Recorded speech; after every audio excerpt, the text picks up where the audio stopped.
Hi friends, welcome to my kitchen. Friends, எனக்கு இது யூடியூப்பில் ஃபஸ்ட்டு ரம்ஜான். நான் என்னெல்லாம் வீட்டுக்கு ரம்ஜானுக்கு யூஸ் பண்ணுறனோ, ப்ரிப்ரேஷன் பண்ணுறனோ, அது உங்களுக்கு நான் செய்து காட்டுறேன். பிடிச்சிருந்தா சப்போர்ட் பண்ணுங்கள். 2 கட்டு கொத்தமல்லி தழை, 1 கட்டு புதினா தழை எடுத்திருக்கேன். கழுவி சுத்தம் பண்ணி வச்சுருக்கேன். தனியாக இருக்கட்டும். 4 பெரிய வெங்காயம், 3 தக்காளி, இஞ்சி 2 இன்ச்சு, பச்சை மிளகாய் தேவைக்கேற்ப எடுத்துக்கோங்க.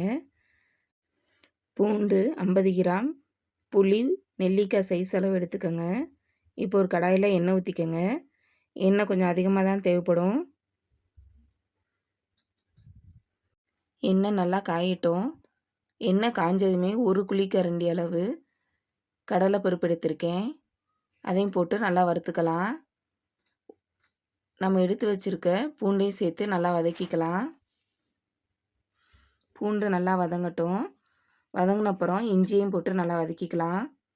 நம்ம எடுத்து வச்சுருக்க வெங்காயத்தையும் போட்டு நல்லா வதக்கிக்கலாம். வெங்காயம் 2 கிண்டி கிண்டிக்கங்க. சும்மா லைட்டாக அந்த சூட்டில் இருந்தால் மட்டும் போதும். அப்புறமா நம்ம எடுத்து வச்சுருக்க பச்சை மிளகா உங்கள் காரத்தை தகுந்தாப்படி சேர்த்துக்கோங்க. சேர்த்துட்டு நல்லா வதக்கிக்கங்க. நல்லா வதங்கணும். பாருங்கள், இந்த அளவுக்கு நல்லா வதக்கிக்கங்க. அப்புறம் நம்ம எடுத்து வச்சுருக்க தக்காளியும் சேர்த்து நல்லா வதக்கிக்கங்க.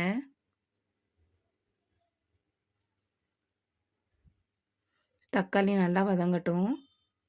தேவையான அளவு உப்பு சேர்த்துக்கோங்க. உப்பு சேர்த்துட்டு நல்லா வதக்கிக்கோங்க. நல்லா வதங்கணும். எண்ணெய் பிரிஞ்சு வர்ற அளவுக்கு நம்ம நல்லா வதக்கிக்கணும். அப்போ தான் 1 மாதம் ஆனாலும் கெட்டு போகாது. கண்டிப்பாக ட்ரை பண்ணி பாருங்கள், நல்லாயிருக்கும். நம்ம எடுத்து வச்சுருக்க புளியும் சேர்த்து நல்லா வதக்கிக்கலாம்.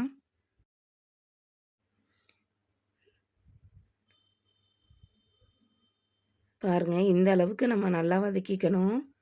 நல்லா வதங்கின அப்புறம் நம்ம எடுத்து வச்சுருக்க கொத்தமல்லி தழையும் சேர்த்து நல்லா வதக்கிக்கலாம். நான் கொஞ்சம் கொஞ்சமாக, எனக்கு சட்டி சின்னதாக இருக்கனால நான் கொஞ்சம் கொஞ்சமாக போட்டு வதக்கிக்கிறேன்.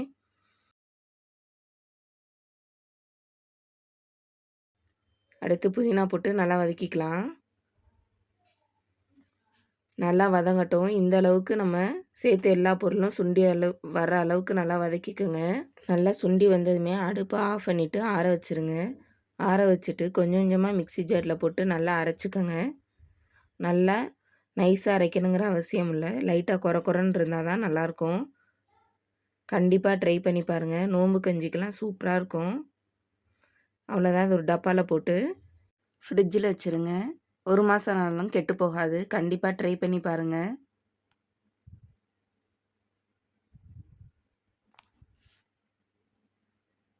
அடுத்ததாக நம்ம க்ரீன் சட்னி செஞ்சுக்கலாம். இது ஒன்று இருந்தால் போதும். க்ரீன் சிக்கன் பண்ணிக்கலாம். சைடிஷாக வச்சு தொட்டு சாப்பிட்டுக்கலாம். கபாபுக்கெலாம் இது வச்சு சைடிஷாக சாப்பிட்டிங்கன்னா அவ்வளோ டேஸ்ட்டாக இருக்கும். கண்டிப்பாக ட்ரை பண்ணுங்கள். குழந்தைங்களுக்கு கெச்சப் கொடுக்குறதுக்கு இது ஒரு தடவை செஞ்சு கொடுத்து பாருங்கள். கண்டிப்பாக குழந்தைங்களுக்கு பிடிக்கும். வாங்க இப்போ ரெசிபி பார்க்கலாம். 1 கைப்பிடி அளவு பூண்டு எடுத்திருக்கேன். 1 இன்ச்சு இஞ்சி எடுத்திருக்கேன். இஞ்சி 1 இன்ச்சு. உங்களுக்கு காரம் தகுந்தாப்படி நீங்கள் பச்சை மிளகா சேர்த்துக்கோங்க.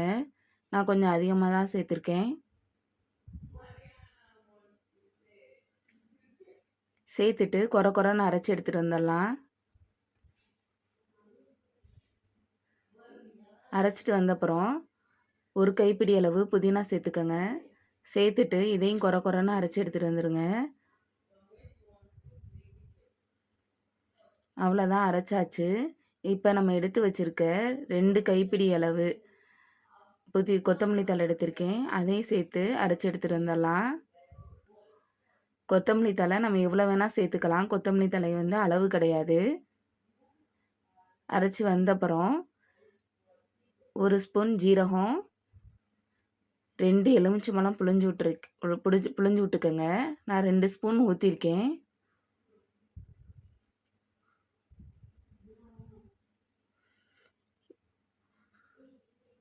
அவ்வளோதான். ஊற்றின அப்புறம் உங்களுக்கு தேவைப்பட்டால் தண்ணி ஊற்றிக்கோங்க. ரொம்ப அதிகமாக தண்ணி ஊற்றிடாமல் நல்லா நைஸாக அரைச்சி எடுத்துகிட்டு வந்துடுங்க.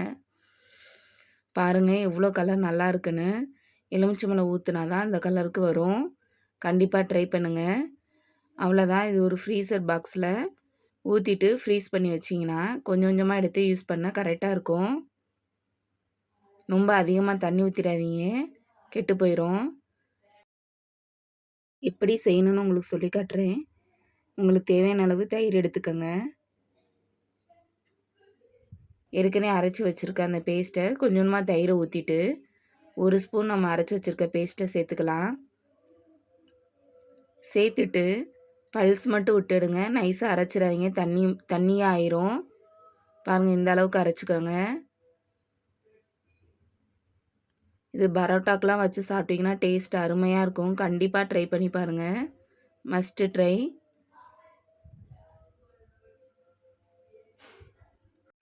அடுத்ததாக நம்ம தக்காளி தொக்கு பண்ணலாம்.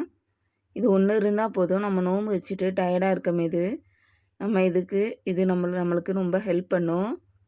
கண்டிப்பாக ட்ரை பண்ணி பாருங்கள். 1 மாதம் ஆனாலும் கெட்டு போகாது ஃப்ரிட்ஜில் வச்சிங்கன்னா. வாங்க இப்போ ரெசிபி பார்க்கலாம். நான் 5 கிலோ தக்காளி எடுத்து கழுவி வச்சுருக்கேன். இப்போ அதை தொடச்சி எடுத்துக்கலாம். கொஞ்சம் கூட தண்ணி இல்லாத அளவுக்கு தொடச்சிக்கோங்க.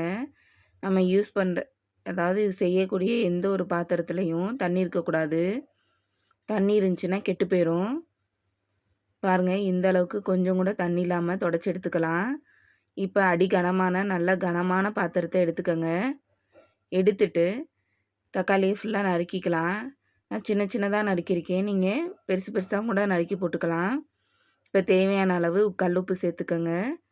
இப்போ நான் காட்டுற அளவு பிடிச்சி பார்த்தீங்கன்னா ஒரு நல்லா அமுக்கி பிடிச்சிங்கன்னா ஒரு பிடி இருக்கணும். இந்த அளவுக்கு நீங்கள் புளியை சேர்த்துக்கோங்க. இப்போ புளியை சேர்த்துக்கலாம். நல்லா உதுத்து விட்டு சேர்த்துக்கோங்க. அப்படியே கட்டியாக சேர்த்துறாதீங்க, வேகணும் இல்லையா, அதுக்காக. இப்போ ஒரு மூடி போட்டு அடுப்பில் மீடியம் ஹீட்டில் வச்சு நல்லா வேக விடுங்க. இடையில நல்லா கிண்டி விட்டு வேக விடுங்க, அடி பிடிச்சிடாத அளவுக்கு. பாருங்கள் நல்லா வெந்துருச்சு. இந்த அளவுக்கு நல்லா வெந்திருக்கணும். உங்களுக்கு பார்த்தாவே தெரியும். பாருங்கள் இந்த அளவுக்கு நல்லா வெந்திருக்குன்னு. இப்போ நீங்கள் மிக்சியில் போட்டு கூட அரைச்சி எடுத்துக்கலாம். நான் ஹேண்ட் பிளெண்டரை வச்சு பிளெண்ட் பண்ணிக்கிறேன்.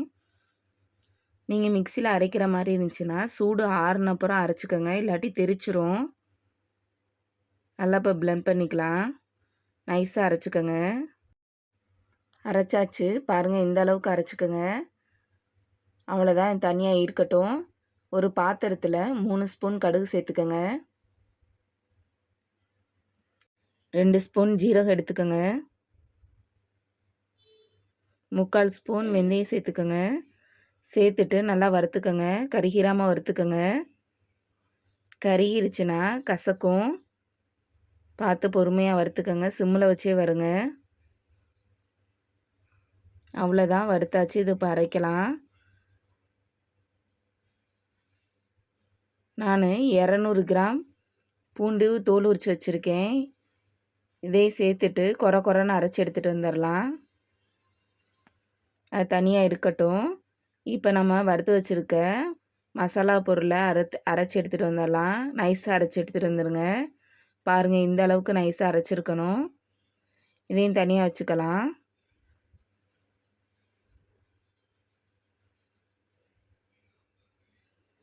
ரெண்டு பட்டை மிளகா பொடி பொடியாக நறுக்கி வச்சுருக்கேன், அதையும் சேர்த்துக்கலாம். இப்போ நம்ம தாளிக்கு தேவையான பொருளாக எடுத்தாச்சு. இது தனியாக இருக்கட்டும். இப்போ ஒரு பேனில் 1/2 லிட்ரு எண்ணெய் ஊற்றி சூடு பண்ணிக்கலாம். நான் 2 கப்பு எண்ணெய் ஊற்றிருக்கேன். இது 1/2 லிட்ரு இருக்கும். எண்ணெய் கொஞ்சம் அதிகமாக தான் தேவைப்படும். அப்போ தான் கெட்டு போகாது. எண்ணெய் நம்ம ஊற்றுற அளவுக்கு தான் நம்மளுக்கு கெட்டு போகாமல் இருக்கும்.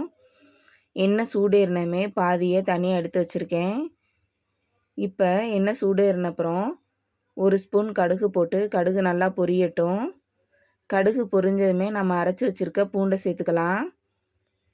பூண்டை சேர்த்துட்டு பூண்டோட பச்சை வாசனை போகிற அளவுக்கு நல்லா வதக்கிக்கலாம். கலர் மாறணுங்கிற அவசியம் இல்லை. இது கூட 2 ஸ்பூன் மஞ்சத்தூள் சேர்த்துக்கலாம். சேர்த்துட்டு நம்ம எடுத்து வச்சுருக்க வரமிளகாயும் சேர்த்து நல்லா வறுத்துக்கலாம். பூண்டு கருகிராமல் பார்த்துக்கங்க. மஞ்சத்தூள் சேர்த்துட்டு பச்சை வாசனை போன அப்புறம் ஒரு ஒரு கப் அளவு மிளகாய்த்தூள் எடுத்திருக்கேன். மிளகாய்த்தூளை சேர்த்துட்டு நல்லா வறுத்துக்கங்க. சிம்மிலே வச்சுக்கோங்க. அப்புறம் நம்ம எடுத்து அரைச்சி வச்சுருக்கோம் இல்லையா, அந்த பொடியையும் சேர்த்து நல்லா வறுத்துக்கலாம்.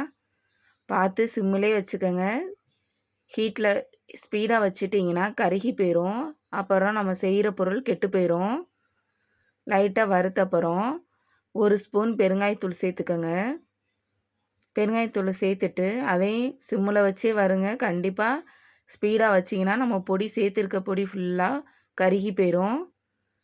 அவ்வளோதான் வறுத்த அப்புறம் அதை அப்படியே நம்ம எடுத்து வச்சுருக்க தக்காளியோடு சேர்த்துக்கலாம். சேர்த்துட்டு நல்லா கலந்து விட்டுக்கோங்க. கலந்தப்புறம் நம்ம தனியாக எடுத்து வச்சுருக்க அந்த எண்ணெயை சேர்த்து நல்லா கலந்துக்கலாம்.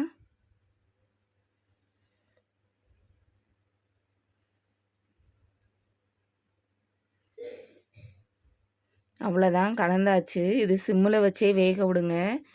லைட்டாக மட்டும் மூடியே நான் வச்சுருக்க மாதிரி வச்சுக்கோங்க, இல்லாட்டி தெரிச்சிரும். பார்த்து கவனமாக செய்யுங்க. அவ்வளோதான், இந்த அளவுக்கு எண்ணெய் பிரிஞ்சு வந்துருச்சு. போதும், அடுப்பை ஆஃப் பண்ணிக்கலாம். இடையில கிண்டி விட்டுக்கோங்க. நம்ம வச்சிட்டோம்னா அசால்ட்டாக இருந்துடாதீங்க. இப்போ இதை ஆற வச்சிடலாம்.